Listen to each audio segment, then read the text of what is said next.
Part 1. The Silent Fortress. Have you ever met someone who seems to push everyone away, even those who love them most?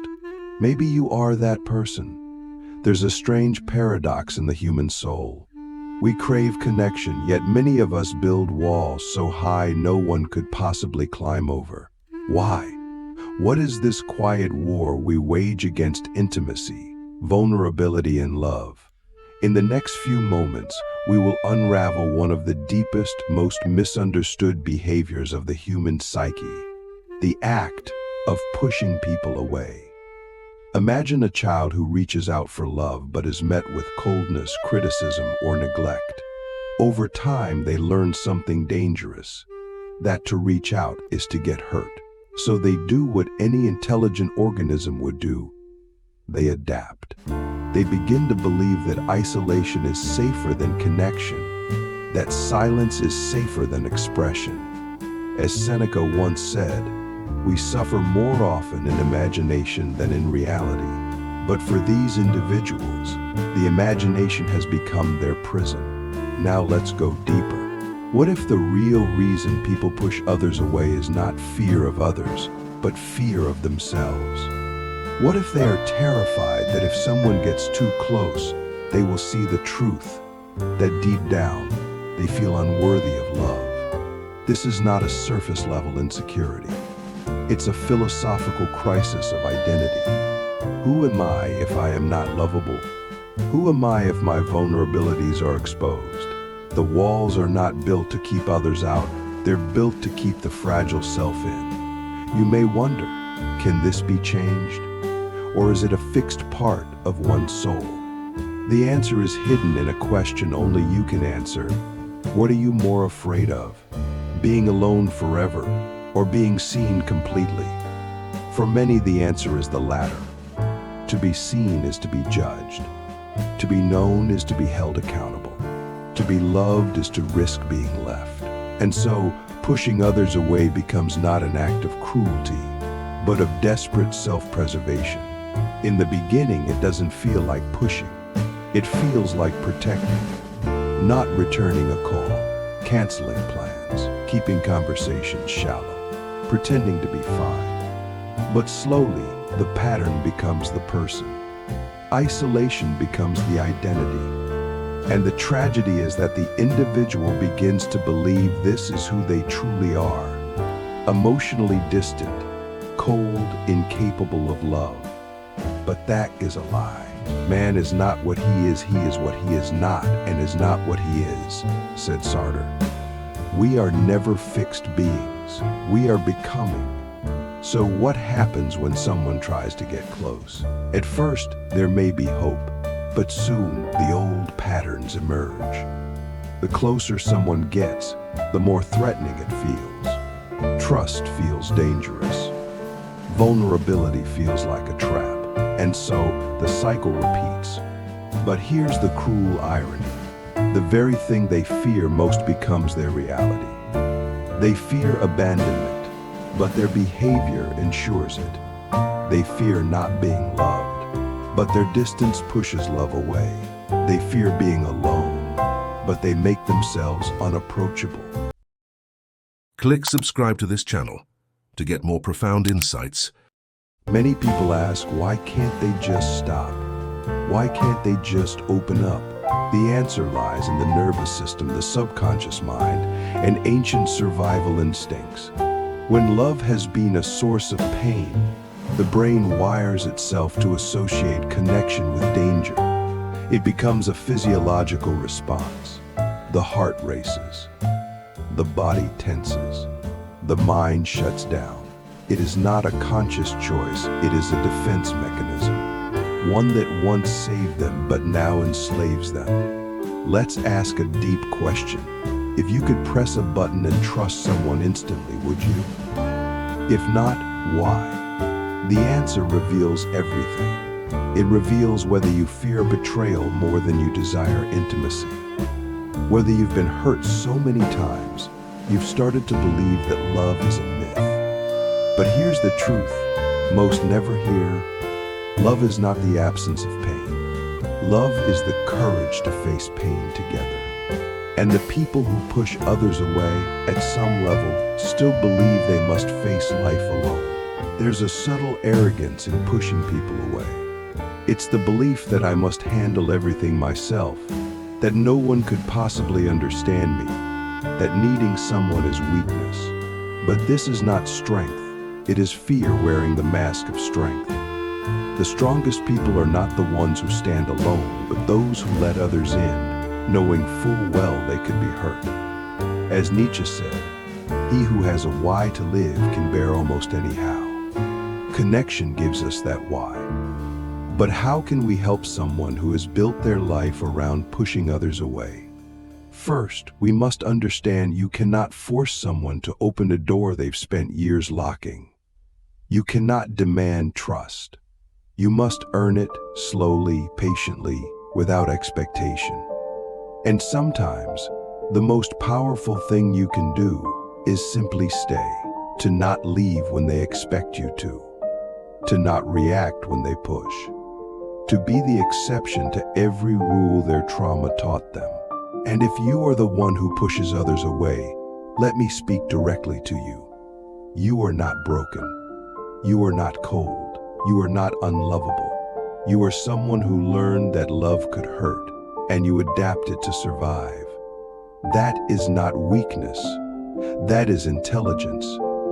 But now, the adaptation is hurting you more than helping you. It may be time to unlearn the lessons that no longer serve you. Ask yourself this question: who would I be without my armor? The answer may terrify you, but it may also liberate you. Beneath the armor is not weakness. It is your true self, waiting to be seen, known, and loved. Carl Jung once said, "The privilege of a lifetime is to become who you truly are." And who you truly are is not someone meant to live in isolation. Let's return to the image of the silent fortress. Cold, impenetrable, lonely. Many people walk by, but none are allowed in. But what if you discovered the key was on the inside all along? What if the walls you built to protect yourself are now the prison keeping you from the very thing you desire most? Love, connection, belonging. These are not luxuries. They are not weaknesses. They are necessities of the human soul. If you've made it this far, I want you to reflect on this. What would happen if, just once, you didn't push someone away? What would happen if you let them in, not completely, not recklessly, but just enough to feel something real? Would the world end? Or would it begin? There is a moment in every life where the pain of isolation becomes greater than the fear of intimacy. That moment is the door, and you must choose. Stay in the fortress or step into the unknown. One is safe, the other is real. Which one will you choose? Part 2. The armor of the wounded. There is a kind of elegance to the walls people build. Not the kind that glistens, but the kind that functions perfectly. Every deflection, every excuse, every moment of avoidance is a finely tuned mechanism. These are not accidental behaviors. They are strategies. And for a time, they work. They keep the pain out. But they also keep everything else out too: joy, connection, trust, and love. The fortress becomes a tomb. Let's zoom into the psychology behind this armor. At its core is a belief system forged in childhood or shaped by repeated emotional injuries. A belief that says, people leave, people hurt. If I care, I'll be destroyed. So the mind rewires itself. It begins to prioritize emotional safety over emotional fulfillment. That's the great trade-off. They don't get hurt, but they also never truly connect. And over time, the absence of pain becomes the absence of meaning. Have you ever noticed how those who push others away often appear the most independent? They pride themselves on needing no one. They seem self-sufficient, strong, even admirable. Society often praises this, but deep within, there is a silent longing, a desire they dare not name, to be held, to be understood, to be loved without having to be perfect. But this longing is buried under years of emotional self-sufficiency, and so they remain locked inside themselves. Let us ask something dangerous. What if your independence is a trauma response? What if your strength is not strength, but refusal? What if every time you say, "I don't need anyone," a broken part of you is whispering, "I once needed someone, and they weren't there"? This is not weakness, this is grief. And grief, when unacknowledged, becomes behavior. Behavior becomes identity, and identity becomes destiny, unless we become conscious of it. There's a term in psychology called defensive detachment. It's when a person learns to disconnect before they can be rejected. It's a preemptive strike. The logic is simple. If I don't let you in, you can't leave. If I don't need you, I can't miss you. If I don't care, I can't be hurt. But here's the problem.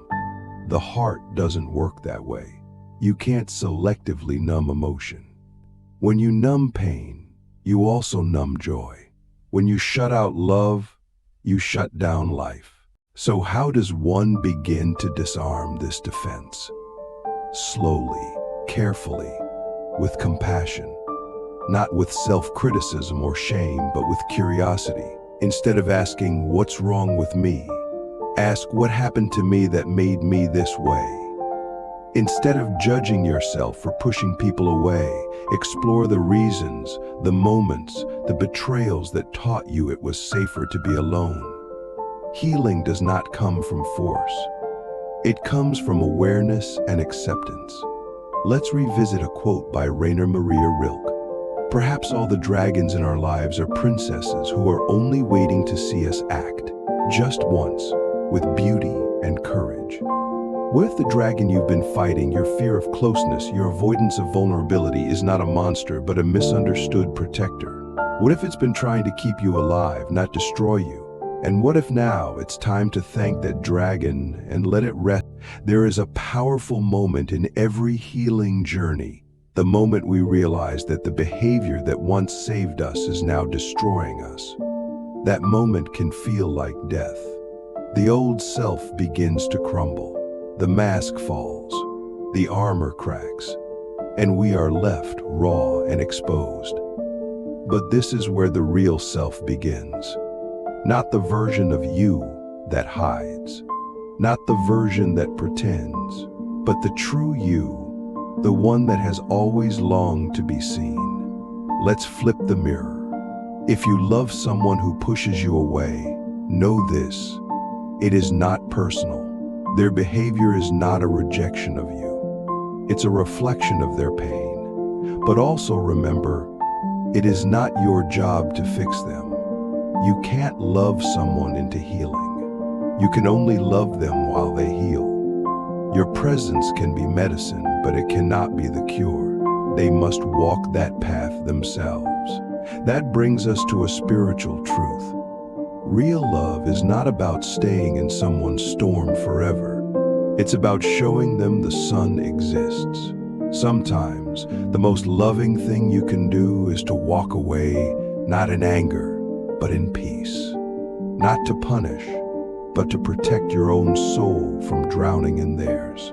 And maybe, just maybe, your absence will be the silence that wakes them up. But what of those who want to change? Who want to stop pushing people away? Start with this simple act. Tell the truth. Say, "I'm afraid." Say, "I don't know how to let you in." Say, "I've been hurt and I don't want to be hurt again." These are not admissions of weakness. These are declarations of courage. Vulnerability is not the opposite of strength. It is its highest form. Let's pause for a question. When was the last time you let someone truly see you, without the mask, without the armor? And if you can't remember why, what would it take to make that possible again?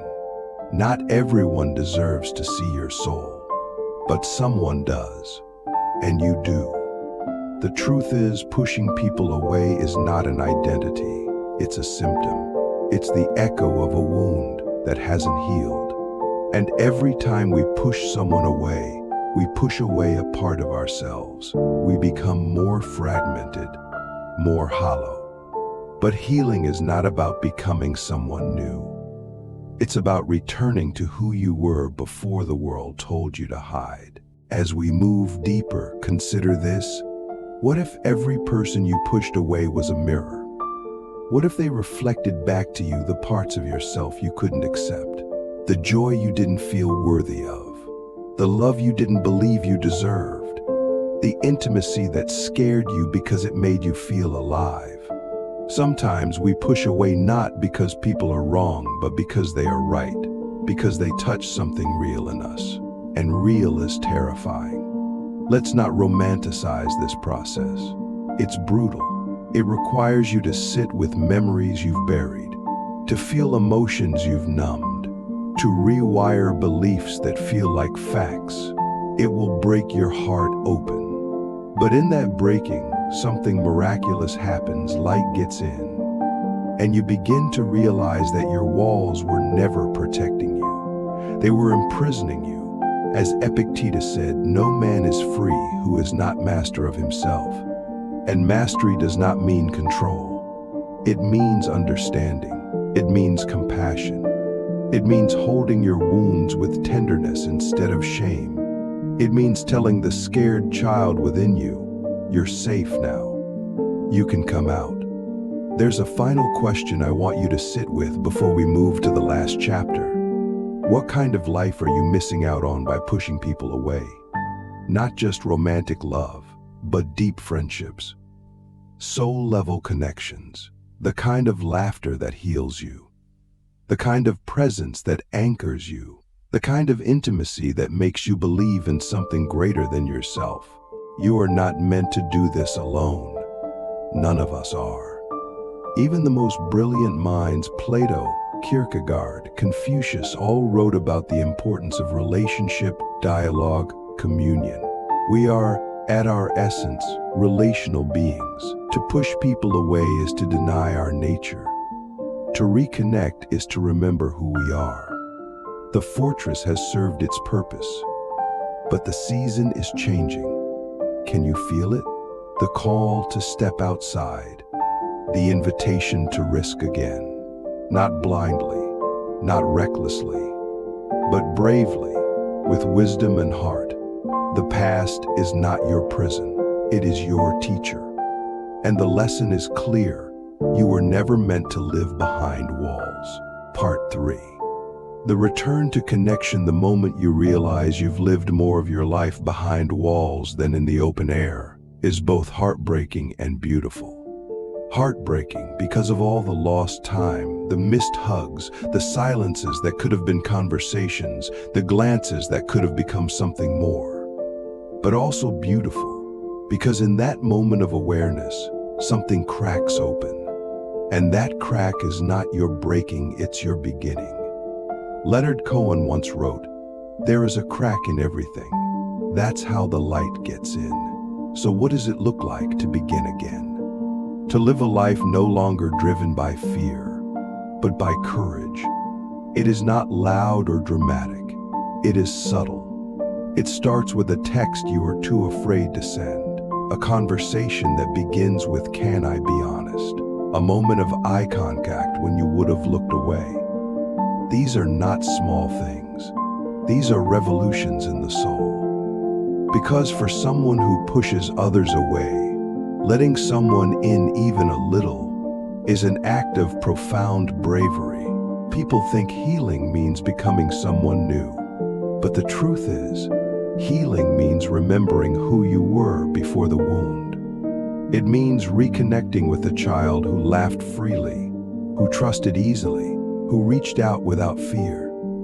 That child still lives in you. They are not gone. They are waiting. Waiting for the moment you stop surviving and start living. Waiting for the moment when you say, "You're safe now. You can open your heart." Let's ask a terrifying question. What if the love you've been avoiding your whole life is the very thing that would have saved you? What if all those people you pushed away were not threats, but gifts? What if the real danger wasn't in letting people in, but in keeping them out? The mind will argue. It will say, but I was hurt. I had to protect myself. And that's true. But now we must ask, are you still protecting yourself from a danger that no longer exists? There is a tipping point in every emotional journey, the moment when the risk of staying closed becomes greater than the risk of opening up. That moment is sacred. It is the place where transformation begins. Not through force, but through surrender. Not through logic, but through love. And love, as the mystics and sages have said for centuries, is the most powerful force in the universe. It is not weakness. It is the fire that burns away fear. We live in a world that glorifies independence. But the deepest truth is this. We heal in relationship. We find ourselves in the reflection of others. We become whole not in isolation, but in intimacy. As Martin Buber said, all real living is meeting. To meet another human soul, truly, vulnerably, without armor, is the most profound experience we can have. And for those who push others away, it may also be the most terrifying. But here is what most people never understand. The person who pushes others away is not cold. They are not emotionless. They feel too much. That's the real reason they retreat. They are overwhelmed by the intensity of feeling, by the fear of loss, by the terror of being left. So they choose control, distance, safety. But in doing so, they abandon their own emotional truth.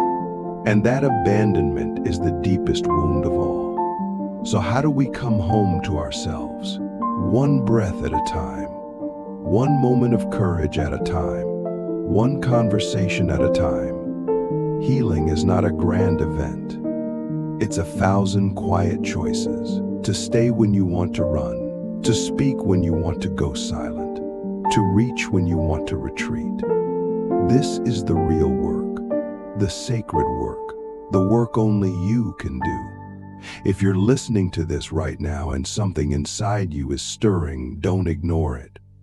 That's your soul trying to wake up. That's your heart asking for a second chance. And you deserve it. You deserve to be seen, to be held, to be loved, not for your perfection, but for your truth, the messy, beautiful, imperfect truth of who you are. Let me ask you something that may change your life. What if someone could love you exactly as you are, walls, wounds, and all? And what if the only thing stopping that from happening is your own refusal to believe it's possible? What if love has been knocking this whole time and you've been too afraid to open the door? There's a moment in therapy, in relationships, in deep self-work where you stop asking, what's wrong with me? And start asking, what do I need? That shift changes everything. Because the truth is, you don't need to be fixed. You need to be felt. You need to be listened to. You need to be held in a space where nothing is expected of you except honesty. And when that happens, something ancient begins to heal. Do not underestimate the power of one safe relationship, one person who stays. One person who doesn't flinch when you show your pain. One person who listens without trying to change you. That person could be the beginning of your return to life. And if you haven't met them yet, be that person for yourself. Speak to yourself with gentleness. Sit with your fear. Hold space for your anger. You don't need to be fearless. You just need to be faithful to your own becoming. Let's consider this final idea. What if your walls were not meant to be destroyed, but slowly turned into doors? Doors that you choose to open at your pace, in your time, with people who have earned it. You don't have to let everyone in, but you must let someone in, because we were never meant to live untouched.